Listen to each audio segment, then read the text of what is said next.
Well, hello again, everyone. Welcome to Cotton Grower Magazine's Cotton Companion podcast.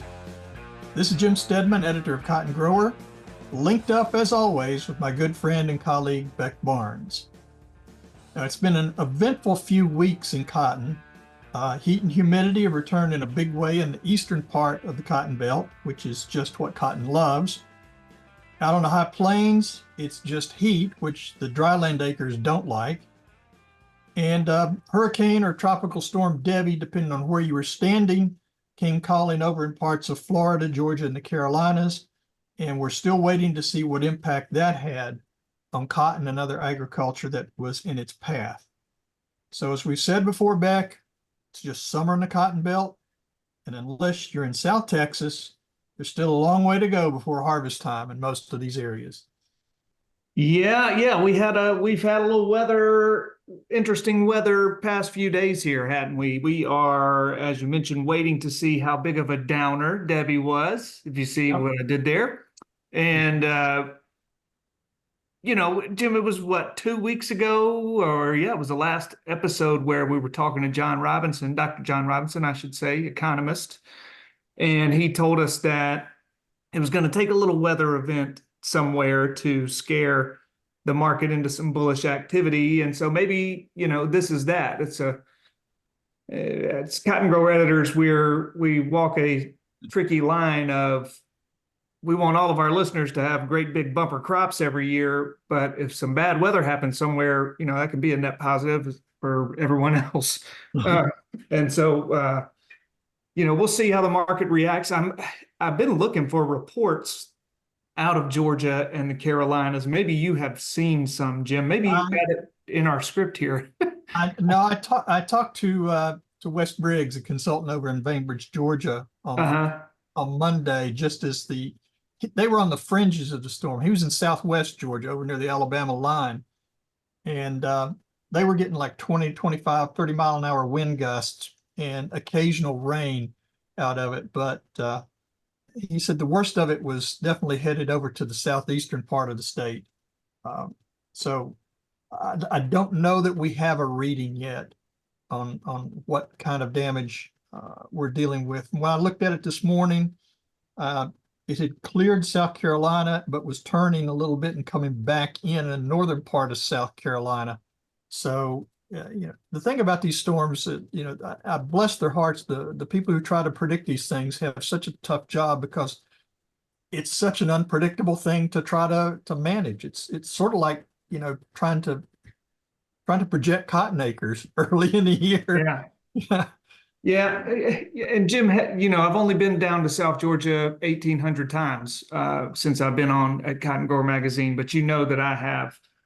If I don't have Google Maps, I'm lost. And so I have in fact been lost down there trying to find my way to the Sunbelt Expo and go to Cordele and go to Albany and all that fun stuff. So help me here, though. My understanding is that the closer you get to the coast, the closer you get to the Atlantic towards Savannah, you're kind of moving out of the cotton acres are more inland generally. Yes. And you're getting closer. The closer you get to the coast, you've got more kind of horticulture, vegetable. I think Vidalia famously, which may be clouding my understanding of this because of Vidalia onions, is over there closer to the coast. And is that accurate? What I mean to say is if that hurricane hugged the coast, it may not have impacted as many cotton acres as we may have expected. Is that accurate? Yeah, there may be some in the central part of the state, but over in the southeastern part of the state, it's more vegetable. There's a lot of timber production. Yeah. So we'll see what happens this morning. I checked cotton prices this morning, and I'm not going to throw a number out because I really don't like to talk about the things I see at a certain points in time. But if it's going to have an influence on the price, let's just say it hasn't had an influence yet. Yeah. Okay, well, look, now that I've just speculated baselessly about what the market might do, listen, before we move ahead with this episode and our other items of interest here, the American Cotton Shippers Association has a brief message that they'd like to share. The American Cotton Shippers Association, also known as AXA, is a trade association primarily made up of cotton merchants. Founded in 1924, AXA members manage the majority of the world's cotton trade, providing services of merchandising, delivery, logistics, and risk management to their customers. For more information on AXA, including their current advocacy efforts, view their Twitter account @CottonShippers. Okay, as always, a special thanks to our friends at AXA for that message and for their support. And Beck, speaking of that message, I want to take a moment to introduce the voice behind that and other messages that you've heard on this podcast. It belongs to Diane Munson, who officially joined the Cotton Grower team as senior editor back in late February. She has rapidly and successfully been working to get her footing in the cotton market. And we felt like it was just time to bring her into the podcast as well. She is a quick learner, a solid writer and editor, and highly organized, which, Beck, you and I both know we need. We sure do. Working with us. And besides, dear listeners, you may be tired of just hearing our voices from time to time. So anyway, Diane, welcome to the team. Welcome to the podcast. Glad to have you. Well, thanks, Jim and Beck. I am so happy to share the mic with such veterans in the cotton industry. And she's also very, very flattering too. But anyway, veterans is one way to put it. Yeah. Since February, we've tended to throw you kind of into the deep end a little bit because quite honestly, it's the best time to give you some broad exposure in a short period of time to this industry. So what's your impression so far? What have you been able to do? What have you been able to see? And do you know what you've gotten yourself into yet? Well, I do. And you know what? This little girl from Ohio is just loving the cotton industry. I have met so many wonderful people. It started back earlier this year at the Gin Show. I mean, from all the growers to fellow journalists and really everyone, all aspects of the cotton industry, everyone has been so warm and welcoming. I can't say enough about how much everyone is willing to share too. I mean, it's fantastic for me. And then, just 6 weeks ago, I went to the Women in Agriculture Producers Tour that is sponsored by the Cotton Board, and we got to peek behind the doors of Cotton Incorporated. I learned so much, the research and development that goes on there. They had presentations on sustainability and marketing. I mean, we learned how to distress denim. I mean, not that we're going to distress denim, but how it's done. I mean, everything was just so informative. And I had the opportunity to meet some truly dynamic women in the cotton industry from all aspects. I mean, there were attorneys there were growers, there were so many, and they're wonderful. I mean, everybody has just been so welcoming. So thank you. Well, that's great. Well, we're certainly pleased to have you again as part of the Cotton Grower team. As you know, we're putting together a fall schedule for field days right now, give you the opportunity to get out and see some field research firsthand and visit with growers and specialists and other industry folks. So listeners, if you happen to see Diane on a tour, be sure to stop and say hello. Yeah, just real quick now, we had Diane in Memphis in February for that Gin Show, late February. And listen, there's no bigger cheerleader for Memphis than me. Okay, I love my city here. February in Memphis is not what I would call an ideal climate situation, but we had Diane down here for that very gray and kind of cold season. And now, Jim, correct me if I'm wrong, she will be back in a couple of weeks. Is that true? That's true. She'll be back in, like the first full week in September. Excellent. Okay, so only about a 70 degree Fahrenheit temperature differential from the next time she will step back into. That's it. So, That's Diane, exactly. I would just and about 80% change in humidity too. Yes, yeah. Humidity probably in the triple digits by the time you get down here, percentage wise change. So, Diane, I would just say pack for heat. It's going to be quite different than the last time you were here. And joking aside, man, we are happy to have you on the team, sincerely. And yeah, glad that obviously Jim and I work with you on the daily, but very happy to be introducing you to our podcast audience. Thank you so much. And thank you also for being such great tour hosts when I was there in February. I'm going to have to get my blood thinned a little bit, I think, for this next visit. Yeah. We'll be under some different elements. We may be distressed. You see me out there in the field early September around here. I'll be melting. So we'll see how we respond to the pressure under fire next time we're here. Just walk slowly and breathe slowly. That's all you have to do. And carry a lot of water, right? Yeah. Yep. Absolutely. Okay, well, listen, in our last podcast, we visited with Dr. John Robinson about the surprising increase of planted acres that came out following USDA report a few weeks back. It rose above and beyond preseason projections, didn't it? So today we're going to focus our attention on the area where most of those extreme acres have come from. Dr. Ken Legé, Texas A&M AgriLife Extension Cotton Specialist, an extensive title befitting a very smart fellow. He's based in Lubbock, and he is going to join us in just a few minutes to talk about the rebound of West Texas cotton acres following 2 years of devastating drought. And he's also going to talk about some of the programs and the trials that he is pushing out there on the high plains, trying to provide information to help some growers in that area better manage those acres, despite what Mother Nature may throw at them. So Jim recently visited with Ken. I'm jealous that I did not get to be involved in that conversation, but Jim had a good talk with him, and we are going to have that discussion here for you in just a few minutes. So stay tuned for that. First things first, though, we want to give you a few items of interest from Diane here. Well, thank you, Beck. As always, let's take a look at the latest USDA crop progress numbers. Always top of mind. This time for the week ending August 4th. The U.S. crop is still making solid progress, but we're starting to see some impact from the summer heat on crop condition. The recent numbers show that squaring is now reported in 91% of the U.S. crop, pretty much right on target for the 5-year average. Bull set is noted in 60% of the crop, up 6 percentage points in the past week. I guess that's good. And bulls are reported in 8% of the crop, primarily in Arizona and southern parts of Texas. Overall, the crop is now rated 45% good to excellent, 28% fair, and 27% poor to very poor. And from the U.S. Cotton Trust Protocol comes word of continued program expansion for the 5th consecutive year in both enrolled growers and planted acres. That's fantastic.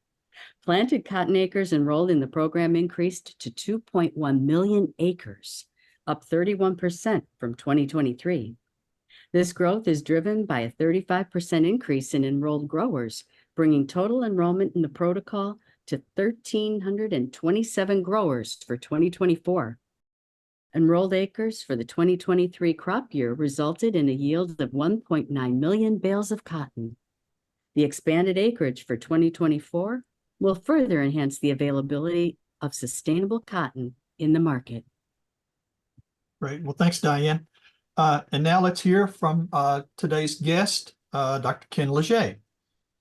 Well, in our last episode, we discussed the number of unprojected cotton acres that have now been reported by USDA in this year's planting reports. And the vast majority of those acres appear to be located in the Texas High Plains. They're not brand new acres, but rather some acres coming back into production after 2 years of some serious drought. So joining us today to talk about the state of cotton production in West Texas is Ken Legé. He's Texas A&M AgriLife Extension Cotton Specialist based in Lubbock. Ken, welcome to the Cotton Companion. Well, glad to be here, Jim.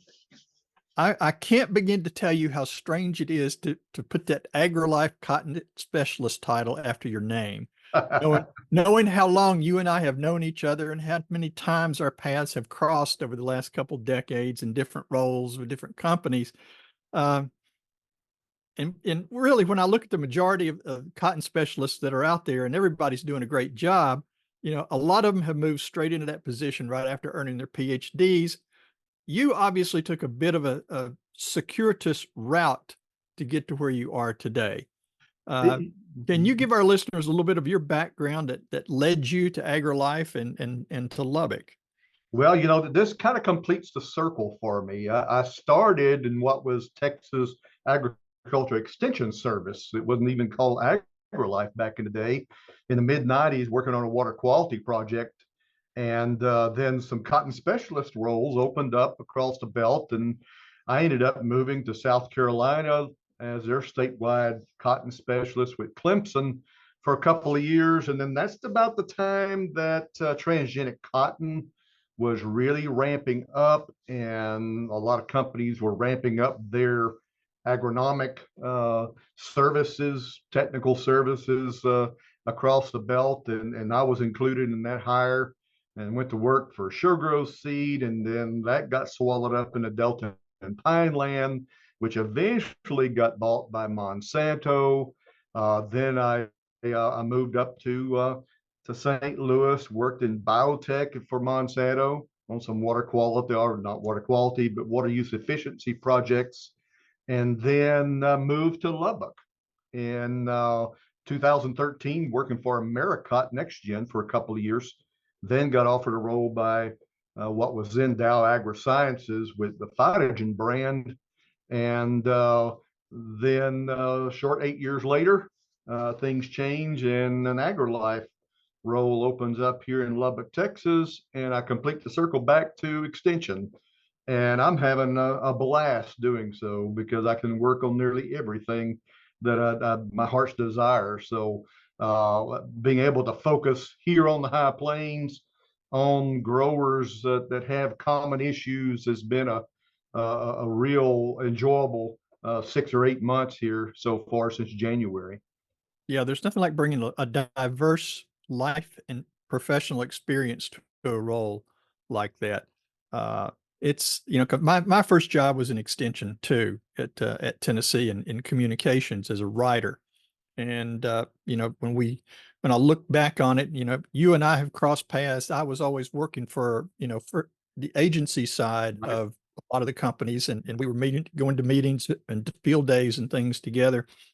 And I've kind of come full circle too, back to writing and editorial roles. So it's interesting how the places that life takes us these days. Yes, absolutely. But anyway, enough about us. You kind of stepped into this role after 2 years of some pretty harsh drought conditions out there. We know the Yes. region got some good moisture over the winter and spring that really helped with the cotton plantings, especially on those dryland acres.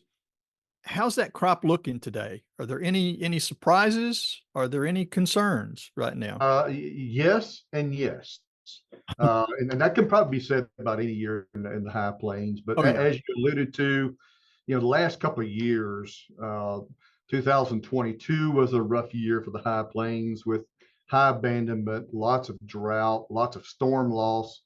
And then just when we thought, hey, we're going to bounce back, 2023 was even worse. Historic drought, historic abandonment, even worse so than the infamous 2011, where it was extremely droughty.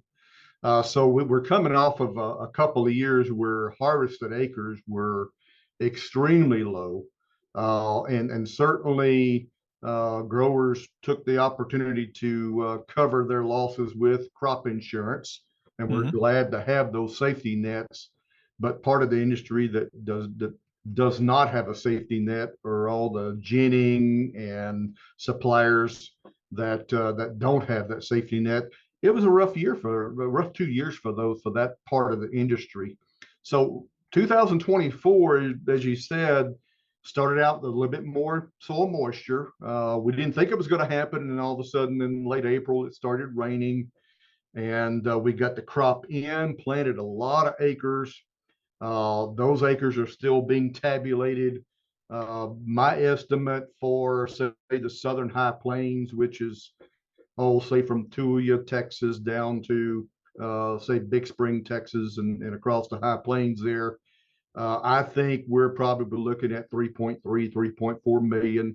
And that's compared to the planted acres in that same geography of only 1.3 in 2023. So obviously the landscape has changed back to what we consider normal.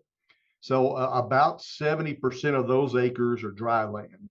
Yeah. And I would even say rain fed. It's true dry land. The good news is we, by and large, got that dry land crop up, and that's always a win. So we established a good stand. For the most part, that dry land crop has a pretty good root system under it. And as we stand right now, I would say about 10% of that dry land crop across that geography is, I would say, in excellent condition. In some cases, you look at it and I'm left looking for the drip stations because it almost looks like an irrigated crop. Now that's 10% of it. Yeah. A 20% of that dry land crop looks pretty bad. It's disastrous and could very well be abandoned here in the next few months. Just didn't get off the ground, got a stand, but just did not get the rains as they are, fairly spotty during this time of year. So the remainder there, the remaining 70% of the dry land is somewhere in between. So the good news is I think we're going to have quite a bit of crop to feed through the gin. So that's going to help the industry out overall. The irrigated crop, and of course, when I say irrigated in the high plains, that could mean anything from just enough water to help get the crop up all the way through, some good irrigation that can make 4 or 5 bales. Mm-hmm. That crop is in generally good condition. We didn't have too many storms this year that took out many acres. There were some occasional hailstorms and windstorms, but lower than average, I would say, for the area. That crop is actually looking pretty good. Some of the lighter, limited irrigation capacity fields are racing to cut out, and that's too soon. Yeah. But there are some fields that have 3-4 gallons per minute per acre that are actually looking very good, and at this date is still holding 7-8 nodes above white flowers. So we have high hopes for that, but reality is we still a long ways from hauling that crop to gin. Lots of things could happen, but that's sort of the state of affairs today in the high plains. Yeah. Now I know you've spent some time on water use efficiency and water management. How much more water does this crop need to you think to make it to the finish line? Well, certainly, like those fields that have over 4 gallons per minute per acre, at this point, that crop generally is at peak bloom. It's at peak water use. So, feeding that crop to meet its demand, you're looking at 1/4 inch per day. And there are the occasional fields in the high plains that have the capacity to do that. The grand majority do not. So, right now we're not able to meet demands on most of those irrigated acres. And of course, with the current forecast showing above 100 and, 70 to 75 for lows for the next 14 days or so, ET is going to be very high. So we're going to be losing ground here in the next 2 weeks. But again, any water that growers have right now, this is the time to expend it. Now, for dry land crops, of course, there isn't that opportunity, and those crops are going to race to cut out very, very quickly. But there is a good bowl load on most of that dry land crop, better than average, I would say. So we're waiting to see what Mother Nature gives us, but the forecast doesn't look very promising for anything from the sky. So growers when they have an opportunity to pump it, they are pumping as hard as they can. Yeah, that's great. We're talking about water management and everything. Any programs that you would be interested in trying to implement for for water conservation and management out there, or is it just are they doing the best they can with what they've got right now? Well, they are doing a pretty good job, I would say. And of course, each field and each operation has their unique circumstances. Because most people don't know, if you don't live in the high plains, you probably don't realize that the average field, the average pivot out here in the high plains is fed by 11 wells. So you start to do the math, there's not a lot of water per well, right? So there's a lot Right. of wells tied together. I know one grower in Swisher County that farms about 3,500 acres of irrigated ground, and he checks 96 wells daily. So, they're just kind of having an appreciation of what it takes to be a grower in the high plains. That's a good example there. As far as things to do to conserve water, the biggest questions I get from growers is, hey, I have limited water. When do I expend that water? So that, the when question is always a hard question to answer, because it depends, right? If you're trying to achieve a stand and it's Mother Nature's not helping you with rainfall to achieve that stand, saving that water till peak bloom won't count if you don't have enough plants per acre. So it's always a guessing game on the when question. How much, so a grower maybe has 2 to 3 gallons per minute per acre. And as the season progresses, that well capacity will likely decrease. When do you spend it? Do you spend it early season to achieve maximum number of fruiting sites, knowing that the peak water use is really in the first 2 weeks of bloom, or do you wait till bloom? And that's always an individual question. Now, other things that growers can do is mix up their maturities of varieties. So not everything is maturing all at the same time. So grow some early season varieties, grow some mid to full season varieties, depending on what geography you're in. Things like making sure fertility is up to par. Now, to me, a couple of things. One thing that really interacts with water use efficiency, true water use efficiency in cotton on the high plains, is, do you know if you have nematodes? Either root knot nematode or reniform nematode, because there is a huge interaction with nematode damage and the ability to uptake water and nutrients, for that matter, into that crop. So if nematodes are deteriorating your root system, you may think you have 3 gallons per minute per acre, but your crop's only taking up the equivalent of 1.5 gallons. So that is a huge efficiency factor when looking at water use in cotton or even other crops. So things like that to consider. Have you met all the other requirements of your cotton crop to where we know water is going to be a big limitation? Don't stack other limitations against your crop at the same time. Right. You've got enough other things working against you too at that point. Yes. So, the way I explain it to growers, use all the tools you can. If it's genetic resistance, if it's chemical tools, to help you sleep at night, because there are things you can't control, like how much water you have and how much it rains. Right. So take care of the big rocks, and the little rocks will take care of themselves, right? Now, you've been promoting your race trials that you've got all around the region. Tell me how you set those trials up. How many do you have roughly? How many seed companies and varieties are participating in it? And why are they valuable to you and the region's growers? Well, our race trial, RACE stands for Replicated Agronomic Cotton Evaluation, a term that was coined by Randy Bowman and Robert Lemon back in the day when they were extension with Texas AgriLife. And that name is stuck. So we have a brand. So I'm continuing that brand. So they're on farm, large plot, replicated trials of varieties or systems. So I have some systems trials out there as well.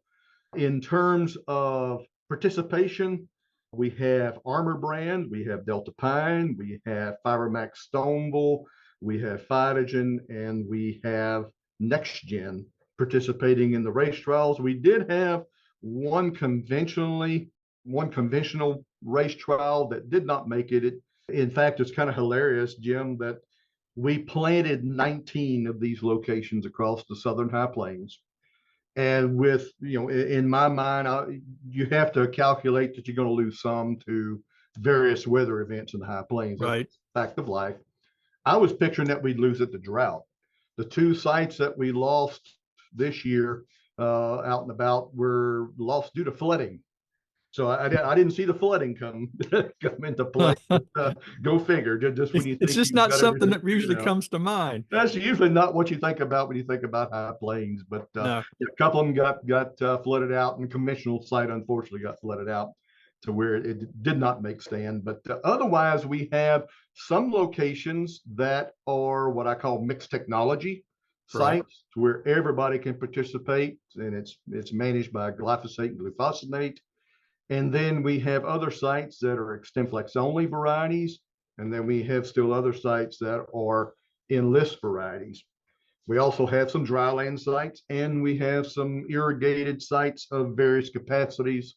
And I think one thing that we've seen this year that I think has improved the situation is I chose the sites, I identified the sites prior to planting, and when the seed companies entered their varieties into a site, they knew if it was a root knot site or what the well capacity was, what soil type. They knew exactly where it was, to where they could enter the specific variety that best fit that scenario. And I think we've seen an improvement in each seed company putting their hot rocket that they think is going to do the best job in that specific scenario.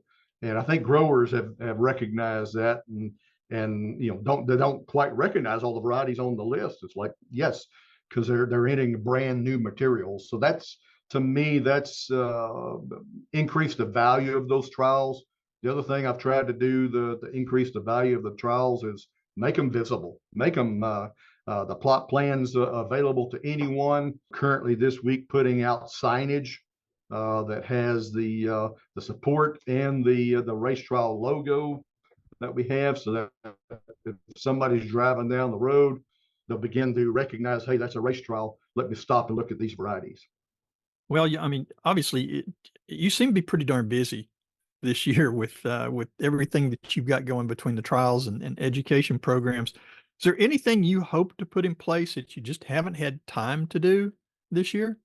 Well, there's always more that can be done, right? Yeah, And of course, people say, well, I'm busy. Well, you're as busy as you allow yourself to be. And I like to be busy. I like to try to get a lot of stuff done. So, we have race trials that do keep us busy because of the geographic spread of them. But, I do have a research program on the research stations in the high plains, looking at various things covering seed quality and stand establishment. Another set of trials looking at biologicals and biostimulants. Part of that is I was beginning to get a lot of questions from growers. Hey, is this product or that product worth it? Well, I think it's part of my job to answer those questions. And some of them may not work out to be products that maybe return on investment, but others may. So that's my job, is to figure out, hey, which products are worthy of a look and investment by growers, and which products may not be suited for our area. So we have that going on. One other thing we have going on is row spacing and seeding rate scenarios, and specifically looking at, of course, here in the high plains, we're predominantly on 40-inch centers. And there's been a lot of interest in looking at 80-inch cotton, particularly on dry land and limited irrigation scenarios. And then on top of that, looking at various seeding rates. And of course, the main goal that growers are asking about is, how can I save some money up front on these high risk acres, either dry land or light water, that I may or may not be able to make a crop on? Can I save on some seed costs? Can I save on some herbicide costs? Can I save on some crop insurance premiums, et cetera, sure. to where not all the cost is up front and I can spread this cost out? So we're looking at all the economics of those scenarios to see, is there a system that best suits a large portion of the acres? And in some cases, specific growers are looking for very, very specific things when it comes to row spacings, be it two and one skip row or various planting patterns. So we are looking and investigating some of those planting geometry, I would call it, scenarios to see if there's any way that we can save some money for growers. It sounds like some interesting information for a belt-wide presentation Exactly. in January. Yeah, it never fails to amaze me, all the different studies in terms of row spacing, and it just seems like the rows just keep getting further and further apart Yes. on it, and understandably so. But yeah, 80-inch, just, I'm sitting here trying to picture that in my mind, but You that's can almost drive a pickup down it, but not quite. I was about to say, you don't the spray rig would fit between the rows rather than Yeah, going over the rows. yeah, exactly.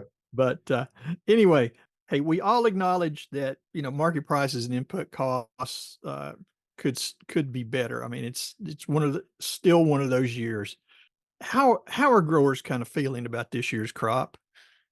There is, I would say, cautious optimism. Okay. They know that the crop is better than it has been for the last 2 years. But I guess a lot of growers and a lot of extension specialists are a little bit superstitious. We don't want to jinx the thing, right? So we're kind of remaining optimistic, but we know that a weather event in from here to November could scrap the whole thing, right? So Yeah. there's a million things that could happen between now and the gin. And but at this point, I like our odds. We're looking very favorable to have a crop that's at least near normal.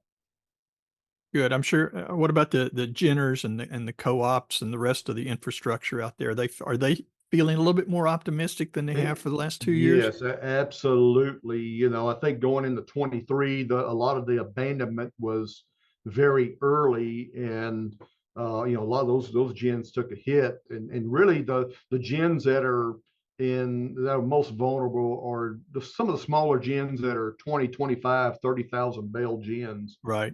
You miss 2 years of a crop, and it's hard to bounce back from that. Mm-hmm. So it's going to be interesting come ginning season.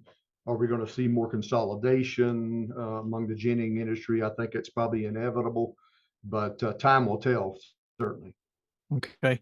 And with that, any rough predictions from you at this point on where you think production in the area is going to end up by the time that last picker or stripper leaves the field? Well, that is a good question. It's because we don't have a lot of good history in the last couple of years No. to stay off of. So I think it's anybody's guess. I think it will be an average to slightly above average, if you look over the last 20 years on production. So I like that number, whatever that number may be. But yeah, calling out a number of any number I'd say would be wrong. Grower asked me yesterday what a certain field would yield. I said, well, anywhere from a half a bale to 5. I'll let you know. That's enough wiggle room, I think. Yeah. Give me another month or 2, and I can narrow it down. Maybe narrow it down just a little bit. Yeah, let's hope it's closer to that 5 than it is to amen. that half. Yes. At this point. Well, and with that, Ken, I know obviously you're a busy man. I want to thank you for taking time out of your schedule to talk with me today. I know the folks at AgriLife and all those West Texas growers are happy to have you. I look forward to catching up with you again. I'm looking at my calendar, see when I can get out there sometime within the next month and a half. Yeah, you bet. I appreciate the opportunity today. All right, and when I get my schedule set up, I'll let you know. Maybe we can get together for a little bit. Sounds good. All right, thank you, Ken. Thank you. Well, all right. That's going to just about do it for this episode of the Cotton Companion podcast. We want to say thank you again to our friend, Dr. Ken Legé, for joining today's discussion. We want to say thanks also to the American Cotton Shippers Association for their continued support and sponsorship of the Cotton Companion. And as always, we want to say thank you, dear listener, for joining us. We hope that you've enjoyed this episode. And if you did, if you like what you heard, please be sure to spread the word, tell your farming friends and neighbors about the Cotton Companion podcast. Here's Diane to tell you where and how you can find us. You can find the Cotton Companion in 3 easy ways. First, go to cottongrower.com/companion, or simply click the podcast tab at the top of the homepage. Second, subscribe to our channel on iTunes or wherever you find your podcasts these days. And 3, sign up for our weekly e-newsletter, the Cotton Grower e-News, that's delivered to your email inbox every Tuesday morning. You can do that by going to cottongrower.com/subscribe.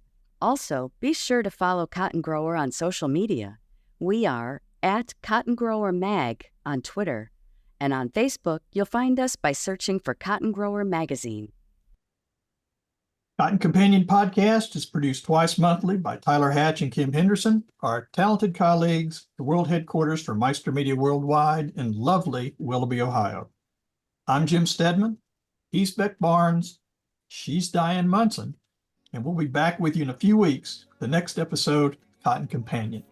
Until then, stay cool and stay safe out there.